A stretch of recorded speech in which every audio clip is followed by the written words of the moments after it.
There you go. I'm a German belt.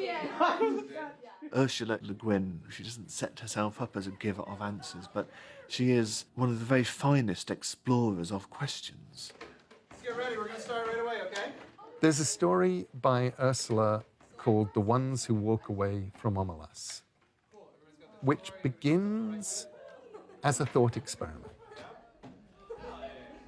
She tells you that she is going to describe an imaginary place, an imaginary city, and also tells you that she's going to work with you and your imagination to make it the most wonderful city you have ever imagined or experienced. You are creating this with her. And you experience for several pages this wonderful city of noble people, the city of cities, Omelas. And then she says, and there's one more thing. Somewhere in this city, there is a cellar with a child in it who is being mistreated horribly. And the joy of all of the people depends on this one child being forced to suffer, degraded, abused, and that everybody in the city knows it. The terms are strict and absolute. There may not even be a kind word spoken to the child. The instant the child is let out, the city is gone. They're not naive, they're not stupid, right? The joy is real. The city is righteous, but it also relies on the suffering, right? And so that's So basically, their happiness comes from somebody else's misery. Yes.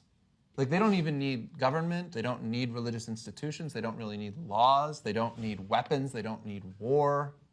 You know what I mean? It's like... It's a utopia. It's kind of a utopia, right? But it's not a utopia. And it sets out and it says, this is a thought experiment. And then it goes in and it breaks your heart. And it leaves you with a world that is changed. It leaves you shaken if you read it right.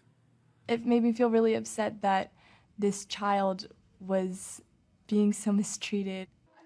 This moral dilemma was really compelling to me because it was impossible to pick out like what the right course of action would be. Like there was nothing that would be completely morally right. This child is seen. And some of them go back to their lives.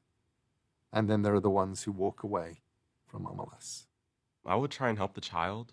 I really would not care if it would disrupt the whole nature of the city because it's a young child, like barely holding on. So I would do anything to help the child. I think I would forget about the child. I would be one of the people who stays in the town and like puts it in the back of my mind and continues to live happily and peacefully because I have the privilege to do that. I would walk away. I think the ones who walk away, they can reflect on this kid again and again and know that they're not a part of it and they're not like supporting it. And maybe they make their own home that everything's perfect.